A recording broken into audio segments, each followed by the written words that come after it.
What's up, everybody? Welcome to the Big Doug and Carmi Show. I'm your host, George Carmi, and we'd like you to like, subscribe, and comment on YouTube if possible so you can keep up with all of our content, including our wonderful guest today, Mr. Peter Overzet of Fantasy Life Newsletter. How you doing today, Pete? Doing good, man. Excited to join the show, and a Washington Commanders specific show as well, although I know we're going to talk about a lot of different stuff today. Right, exactly, right. So obviously during the summertime, we're getting into fantasy football, and we know that you definitely create some great content over at Underdog Fantasy as well. So we are interested in that. And Pete, what we like to do on our show is to get to know our guests. So I want to throw it out there. How'd you get into fantasy football, man? Like I know, like you are really heavy into it now. You have a show on YouTube. You create a newsletter with Matthew Berry. How'd you get into fantasy football? Were you just kind of always into it growing up, or how'd that start? Yeah, it's my like very first origins of fantasy football were as a high schooler. My buddy Absolutely. and I think I was probably a junior in high school. Really going to date myself because this would have been like 2004. Okay. And we would go into the library during our free period and we would go to Yahoo, and we didn't have enough time in our free period to do an actual full draft, like let it fill and do one. But they had these public leagues, and they had this thing where you could basically simulate the draft. They'd give you a draft spot and essentially by ADP, just kind of like randomize your team. And so we would go in there and click join team, randomize it, and then be like, I didn't get Paul Pierce on this one. I really want a team with Paul Pierce, and just like chuck it out, keep like simulate. And then we would keep a couple of them and manage them for a little bit. So that was like when I first got hooked on fantasy basketball. And then fantasy basketball was kind of my first love. I was then got really into it, was competing with some of my buddies in college in some pretty tough home leagues. And then I transitioned over to football like my sophomore year of college. And then, the rest is history. Gotcha. Interesting. So we always ask our guests when they come on our show. We've been working with a lot of fantasy content creators recently. What's your favorite type of fantasy football? Do you do DFS? Do you like best ball? Do you like dynasty? Do you like redraft leagues, or just do them all? Yeah, I do play them all. I really like, and I've talked about this on shows, but I think playing across all the different formats really helps you in a specific format. Like coming into like understanding, we've talked about it on Shift Chasing, but the differences and similarities between dynasty and best ball really kind of crystallized for me, like who's a better pick in dynasty and who's a better pick in best ball. And it's actually a counterintuitive thing in that specific example, because in dynasty, it's actually you're shooting more for floor. You're worried about like, if this guy's bad, if Keon Coleman's bad, you're stuck with him on your roster forever. No one's going to trade you anything for him. In best ball, it's like you can kind of get in and get out. It's like, you know what? If Keon Coleman busts, guess what? You just spent one team on him and you move on, but the upside's there. And so you actually want to take on more risk in best ball and less risk in dynasty. So that's just like one specific example. But my main thing when I started making content, I was way more into DFS. Started doing all my streams, kind of talking about my tournament teams. But at this point, like best ball is by far my favorite thing. And the community that is sprouted up around best ball, I think it's like, if not having already passed DFS, it's close to, just kind of in the size, the scope, the interest of it. So I'm really devoting most of my time, basically outside of the season. Every other ounce of my effort is thinking about best ball. I feel like just talking to all the content creators recently, best ball is the new wave. It just seems like it's a great, it's an interesting tool, because the most fun part about fantasy is the draft. You're kind of working through it, kind of putting together teams, just kind of finding market trends in that regard. So I do find that very interesting. When you do these best ball teams, are you just kind of doing it for practice, or are you actually doing it for wages and trying to get some money as well?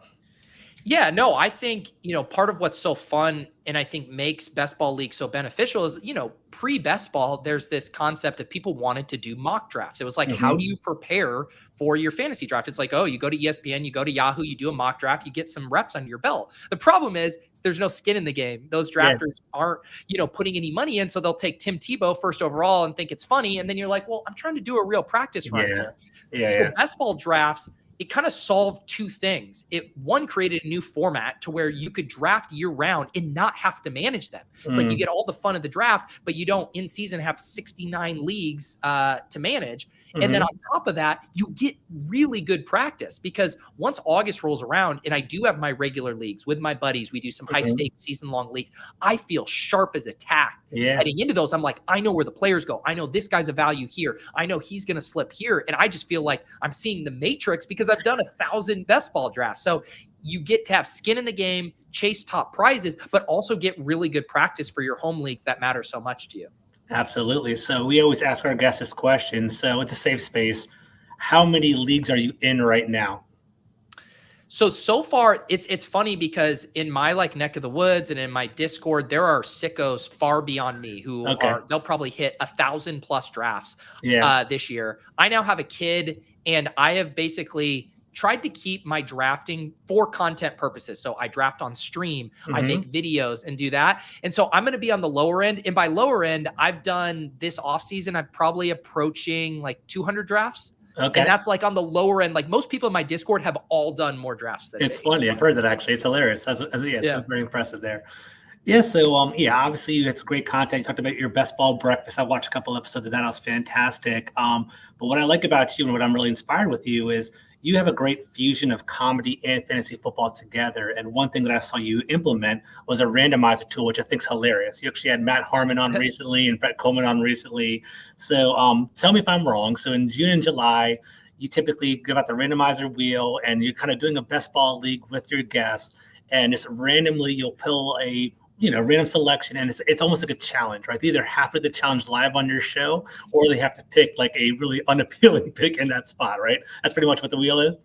Exactly. Yeah. And it's funny because now I do a mix of stuff, where when I do my best ball breakfast, that's more like I'm trying to make the best possible team. I'm trying to give my insights, give the strategy that I think can help people win these tournaments. But the very first thing I did in the best ball space was the randomizer drafts, because I was sitting there being like, I do think best ball is going to be really popular, but I was way more approaching it from the entertainment, the comedy side. I hadn't gotten obsessed with the strategy of best ball yet.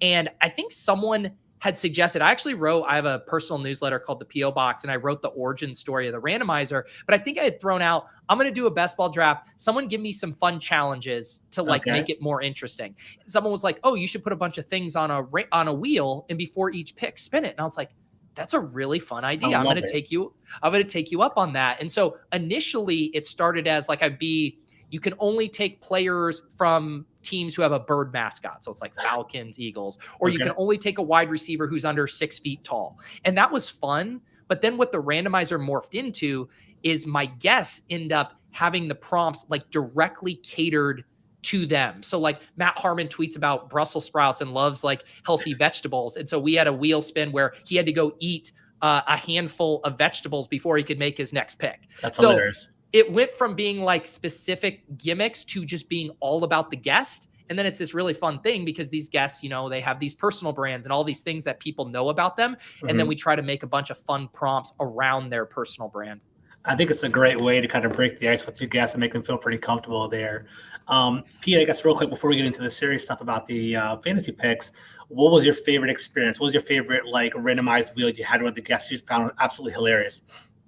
Yeah, I've been fortunate to have a lot of great guests. I mean, the most recent one that stands out was last year having Red Zone Scott Hansen on. That's hilarious. And he is just, I mean, everyone knows from Red Zone, just super charismatic, super energetic. And sometimes people are like, oh, is that just something you put on? When you're on camera, you just turn it on. And it's like, this is just who Scott Hansen is. The dude was so fired up that he had a football in his hands the whole time, just football guy, kind of like, tossing it around. He was just jazzed up, game for everything. I threw lots of curveballs at him, got him to say, eat Arby's, nothing matters. He was just an absolute joy. And so to see people that we all love and then drop them in the randomizer and have them be just as great is a super thrilling experience for me. I love that. Fantastic. I think we're actually a local guy. He's actually from the DC area, which is great. Oh, nice. Yes, that's awesome. So let's get into it, man. We're going to have you on the show. I know you're highly knowledgeable. I want to kind of dip into that set right now. So let's start talking about fantasy and looking at some ADP, looking at some best ball drafts right now, looking at redraft leagues as well. Let me throw this out to you, right? So it seems that the wide receiver groups are actually very, very incredibly deep this year, right? Do you think that because the wide receiver groups are so deep, we could potentially get great value with the running backs earlier in the draft? Do you think that's a great strategy to take, a great approach to walk into the draft with, or do you think you kind of react to the board? What are your thoughts in regard to that? It's funny. I think I am lately more and more, and I know this is hard for new people because to be able to react to the board, you kind of have to have a decent amount of experience. Like you got to have seen how a bunch of different drafts go to know like, oh man, this one might be wide receiver crazy. This one might be running back crazy. I do think that's my preferred way to do it. And, for people who aren't familiar on Underdog, even though it is half point PPR, so intuitively you might be like, okay, maybe running backs matter more because the wide receivers are only getting half a point, but it is start 3 wide receivers, start 2 running backs. And then you have a flex. So you can start max of 4 wide receivers, max of 3 running backs. And what happens is it really skews it to being a wide receiver heavy site. And it took drafters a little while to catch up. You'd hear them all be like, you do know Underdog's half point PPR. And I'd be like, you do know that it's start 3 wide receivers.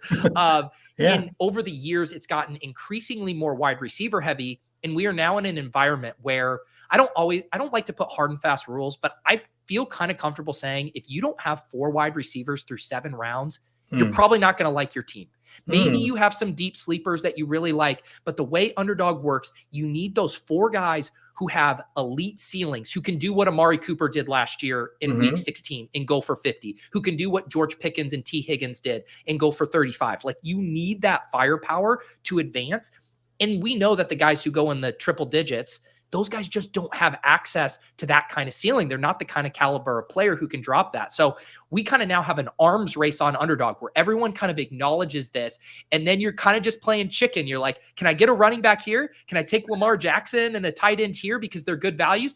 You can, but if you don't get those 4 early wide receivers, and again, that's just a rule of thumb, it's really hard to recover from that. Interesting. Okay, that's a really good strategy. It's a good little thing that I had in the back of my mind.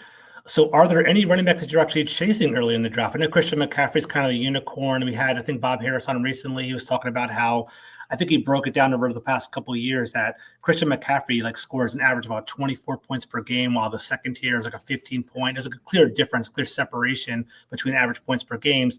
So it's kind of shelved CMC for a while. Are there other running backs you're chasing after? I've seen Breece Hall very popular in leagues. I've seen Bijan Robinson, seeing Jahmyr Gibbs as well. Are those the kind of guys you're targeting early in drafts? Yeah, it's interesting. I will, I'll happily click CMC if I have 101. Sometimes he falls to 102 because people do like to take CeeDee Lamb 101, which I don't think that's a bad thing. But I mean, CMC, as you just kind of outlined, he can separate from these guys in such a big way.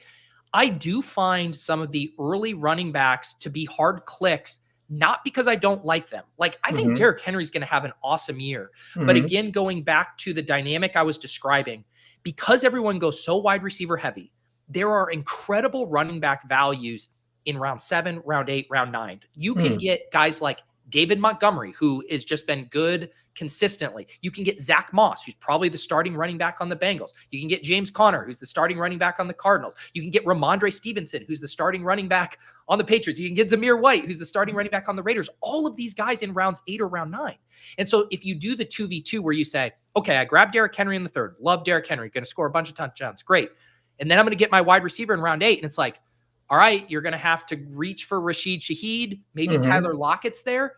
And so you do those 2v2s and you're like, holy cow, would I rather have DJ Moore and Zach Moss or Derrick Henry and Rashid Shaheed? And it's like, give me the guys that are both starters, the DJ Moore, Zach Moss side. And so it's this weird dynamic where the running backs in a vacuum by themselves, I do think are good picks. Derrick Henry, no problem with him in round 3. Isaiah Pacheco, a round 4 guy.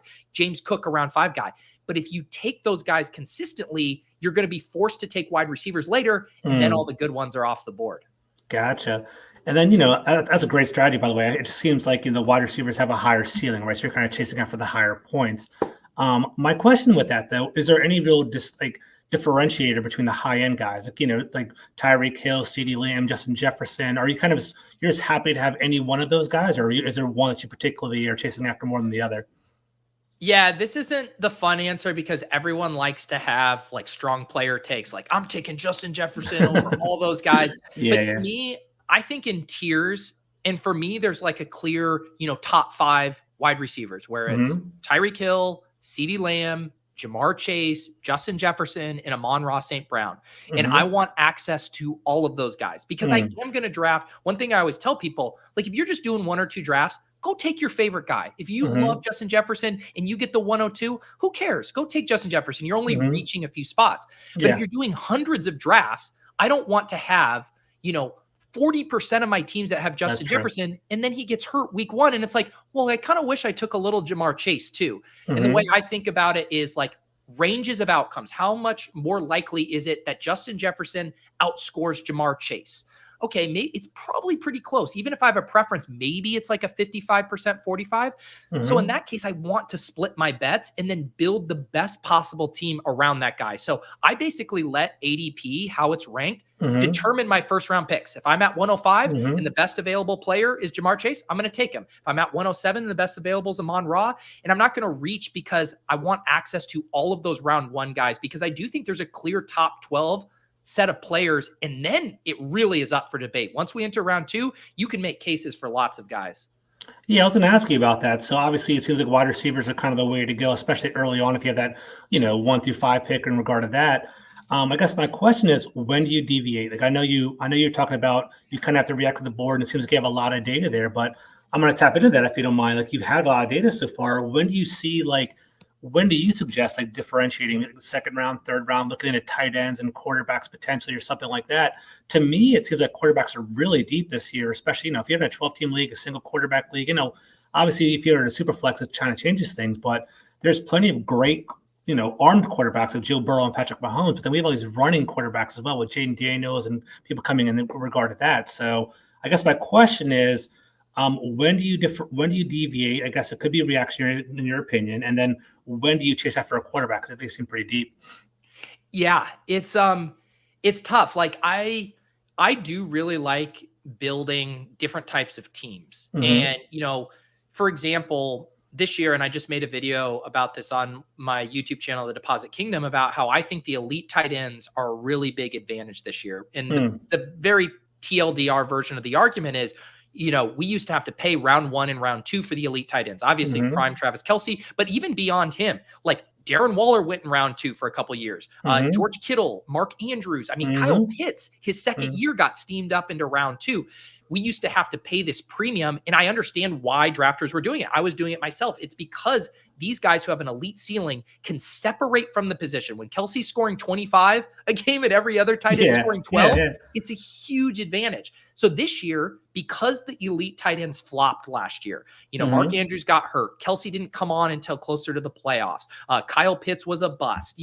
All of these guys, Darren Waller is out of the league and making R&B singles. They're all cheap now. You can get them in round 4, round 5. Kittle's available at the end of round 6 every time. And he's been a playoff hammer.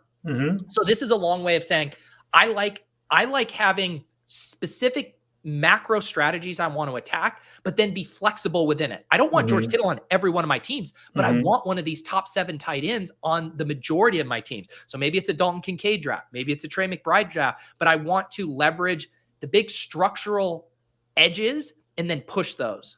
Gotcha. Are you in that world where people think that Sam Laporta is better than Travis Kelce? You would take him over the other? And I know that's kind of a popular take right now. Maybe it's a hot take right now, but it seems like you kind of read the board. But I'm just throwing it out there. Do you take Sam Laporta over Travis Kelce? What are your thoughts? So this is a great question to kind of illustrate stuff. So Sam Laporta goes like a full round ahead of Travis Kelce on underdog draft. So say you were someone who said, I think Travis Kelce is going to outscore Sam Laporta this year. That's not even a crazy position to have. I don't think you're crazy. I think you probably are right. However, if you always take Travis Kelce, it means you're never going to have Sam Laporta because you always have Travis Kelce ranked ahead.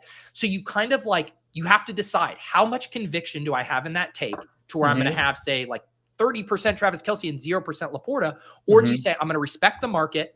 I'm going to not load up on Sam Laporta, but I want to have some. He could be the tight end 1 as he's being drafted. And so I kind of respect the market in that regard. But in my tight end video, I did say Sam Laporta is the hardest click for me because there's tight ends like Mark Andrews, like George Kittle, who are rounds cheaper, who I think even in Mark Andrews' case have like a higher ceiling as like the number 1 option on their offense. Like Laporta is always going to be second fiddle to Amon-Ra St. Brown. Like that's just the reality. And Jahmyr Gibbs is there too. Yeah. And Gibbs is there too. And both of those guys as year 2 players should take leaps, Laporta and Gibbs, but it's a tricky spot. And so it's one of those I'm frustrated where it's like, I wish I could have as much Laporta as I'm going to have McBride and Kincaid and Kelce, but because he is more expensive, I'm going to just naturally have less. And the reason for that is there's an opportunity cost, I think, where Laporta sometimes goes. And by that, I mean, you sometimes have to pass on a Stephon Diggs to get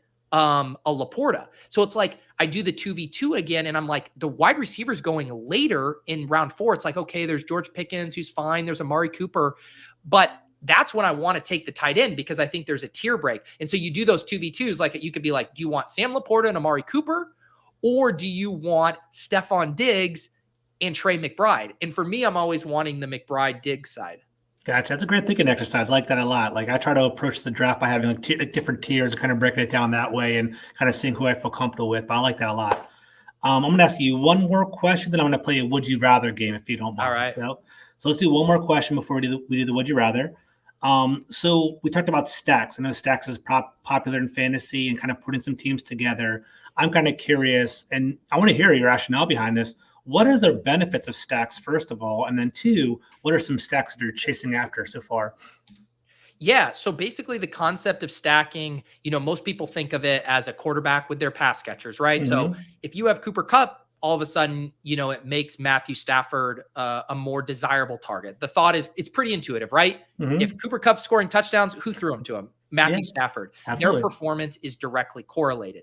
And the reason correlation is good is because it increases our variance. And that variance goes in both directions, right? They will either fail together or they succeed together. Some people get scared off by that and being like, well, what if they fail together? It's like, well, you're playing in a contest with hundreds of thousands of entries.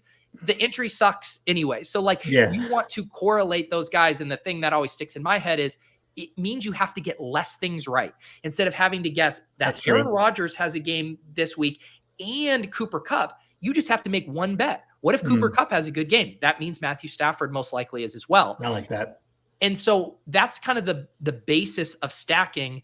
And the stacking is so powerful both over the course of the season because you might land on an undervalued offense. Last year, there were really savvy people who said, you know what? I know CJ Stroud. People think Bryce Young's better than him. Everyone thinks the Texans are going to suck. But guess what? I'm going to take Nico Collins. And because I took Nico Collins, who I like as a second-year breakout, I'm going to just take his quarterback because if Nico has a good year, and you know what? Because I already bet on this offense, I'm going to grab Tank Dell too, this rookie.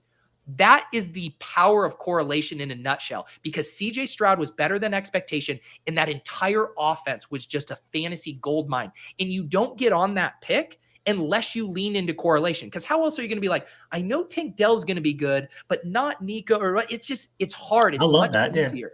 Yeah. No, that's illuminating, man. It really was. I've been playing fantasy for 20, 25 years. And I never thought of it in that regard, to you're getting less things right. It's like catching lightning in a bottle, right? Just kind of what you're going for in regard to that.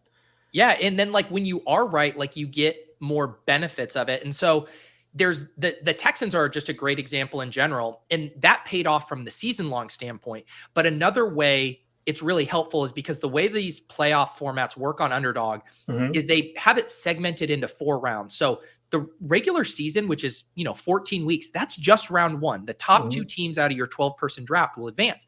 Then you get put in a pod for round 15. You're going to be going against 16 other teams, 15 other. There's 16 total. You have to finish first in that pod to advance. How do you finish first in the top of a pod? Probably going to help to have a stack. Last year, people didn't have Amari Cooper with Joe Flacco because no one knew Joe Flacco was going to start. But there were a ton of Jared Goff and Sam Laporta teams. I can see that. And people got on to Sam Laporta because they were stacking Jared Goff and Amon-Ra St. Brown. And then they said, you know what? I'll tack on the rookie tight end. Maybe the offense. Guess what? You just landed on the league-winning tight end selection. So that stacking helps you both across the season and in those individual playoff weeks. I love that, man. Thank you for that. It's definitely, I learned something today. Very impressive right there.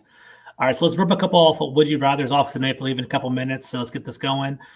So I'm going to keep your league. I want to throw this out there. Basically, I have a couple options to keep in the rounds that go along with them, right? So I have to keep 2 of these players. I think it's a home run, but I'm just going to throw it out there to you anyway. I could Breece Hall, and I lose a 3rd-round pick. James Cook, I lose a 4th. Zay Flowers, I lose a 6th. Or Sam Laporta, and I lose a 10. Which 2 would you keep out of that? So, yeah, it is easy because, like James Cook, and this is why it's helpful to do a ton of drafts because I immediately know where these guys are valued. James Cook went at pick 70 in one of my drafts this morning. Okay. That's not normal, but round 4, I think that's fair value, but it's just a wash. I think if you toss him back, you do that draft. Zay Flowers, I like. He goes in round 4 of underdog drafts, but around 6, are you gaining that much? I don't know. You might be able to get someone like Jaden Reed in round 6 of your draft. Maybe not that different of a bet. So to me, Breece Hall is a top 3 running back, top 2, if you want to make that case over Bijan this year, which I'm open to hearing. Yeah. And you're going to get that in the 3rd round. That's a slam dunk. And then Sam Laporta, who, like we said, he's a 3rd round value. You're getting him in the 10th. So Breece and Sam Laporta there for me. Yeah, it's pretty easy. I thought so. All right, a couple more. So I'm looking at ADP now, right? So I found this pretty surprising. You've been probably doing a lot more simulations than I have, but I saw Puka Nacua going at number 9 overall and Cooper Kupp going at 41 overall. So what value do you have more impressed there? I guess it seems like the market's saying Puka Nacua at 9, but who would you rather have? Between Puka and who? And Cooper Kupp at 41. And Cooper Kupp. Yeah, this is another dynamic that kind of plays out on Underdog where drafters skew toward the younger players. And there is a reason for this. And the main reason, it goes back to what I was just saying, and I promise I'll answer this specifically, but to help answer this, it's because the regular season, even though it's 14 weeks, that represents 25% of the season. The other 25% is week 15. The other 25 is 16. The other 25 is 17. So 75% of the Best Ball Mania season, these underdog tournaments, is weeks 15 through 17. And we know year after year, Adam Thielen's the perfect example of this last year. Adam Thielen smashed out the game. He was a league winner until he wasn't. The wheels came off. And we've seen this play out. Larry Fitzgerald was the king of this for years. He aged gracefully, very good wide receiver, even into his older years, but his production would tail off as the season went along because the wear and tear on these older guys is tougher. We saw that kind of happen last year with Cooper Kupp. I think drafters are a little worried. Puka coming on, young, fresh legs, breaking out. Cooper Kupp dealing with some injuries, not at his peak levels. And I think that's in drafters' minds right now. And they're saying, Puka's the one coming on. Cooper Kupp, he's still good. He's still a 3rd round pick, but we are going to prioritize the younger guy who doesn't have any injury concerns right now. Gotcha. You time a couple more? Is that okay? Yeah. Let's do it. Let's do it. So Sam Laporta at 22 or Kyle Pitts at 64? Yeah, this is that dynamic where, again, in a vacuum, I'll take Laporta, but price adjusted, I'm taking Kyle Pitts there. And my exposures reflect that. I think the easy argument against what I'm saying is like Laporta proved it right out of the gate, and we've never actually seen it fully put together for Kyle Pitts. But there is not one offense this year that has had more of a 180 from a personnel standpoint than the Falcons, going from Arthur Smith to Raheem Morris and Zach Robinson, going from Desmond Ridder to Kirk Cousins. And so I am buying back in on Kyle Pitts for better or worse. This is the year. Okay, cool. All right, next one. So the Kansas City Chiefs, they kind of have a glut at wide receiver. They're all kind of around the same tier as well. So I'm looking at ADP. Who would you rather have? Rashee Rice at 80, Hollywood Brown at 83, or Xavier Worthy at 95? So this is so funny too, because their ADPs are so different on Underdog. And with those 80, like Xavier Worthy and just let you know, Xavier Worthy and Hollywood Brown are like early to mid 5th round picks on Underdog. And then Rashee Rice is now going like round 7-ish because of the suspension risk. Yeah. But based on those ranks, I want Xavier Worthy at those prices. If he's the one that's the cheapest, I think, again, the range of outcomes is wide. Xavier Worthy could be an outright bust. I'm not discrediting that. But when you look at his prospect profile, you look about how the team is talking about him. They're talking about him like he's Deshaun Jackson. And Deshaun Jackson got used right off the rip, returning punts, earning targets. He led his team in targets his day one of his rookie year under Andy Reid, and Andy Reid used that comp. So if you're telling me that we're going to have one of the fastest players in NFL history who the team wants to utilize like Deshaun Jackson and get him all these touches, playing with the greatest quarterback of all time, I want that on my fantasy teams. Absolutely. Actually, I have some shares of him in Dynasty, so I'm happy to hear that. Nice. Last one I'll throw out to wrap it all up. So this also shares in Dynasty. Who would you rather have, Roma Dunze at 106 or Jackson Smith and Jigba at 109? Wow. That one's so tough. And they're a funny pairing, right? Because they both landed in crowded wide receiver Absolutely. rooms. This is something I think I've gotten better at over the years, because old Pete would say, JSN, no question, JSN. I love JSN as a prospect. he was one of my most drafted guys in Best Ball Mania. I said, I do not care about DK Metcalf and Tyler Lockett. Talent will win out. JSN will be the top dog by the end of the season. I made that bet, and I was wrong. I think there were some extenuating circumstances. JSN broke his wrist right at the beginning of August. That really derailed his development. But he was fully healthy by the end of the season, and he was still competing for targets on a run-first team. And normally I'm a little stubborn and being like, I'm going to buy back in. I still really like the prospect profile. What he did at Ohio State alongside Chris Olave and Garrett Wilson, I'm not going to ignore that.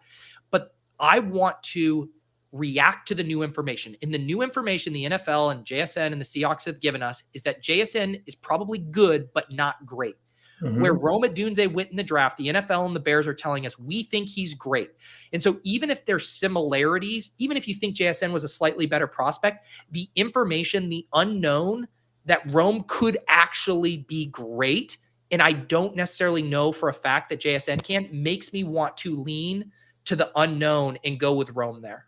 Gotcha. So a common theme I'm hearing is going for the upside, going for the wide receivers. I like that a lot. Pete, I appreciate your time, and you've been awesome on the show. Thank you for everything. We'll catch up again soon. Yeah, thanks for having me, guys. And I've been drafting lots of Jaden Daniels, Ben Sinnott, and Luke McCaffrey backdoor stacks. So you guys will be happy to know that around here. We are happy to hear that. All right, man. Take care. See ya. See ya.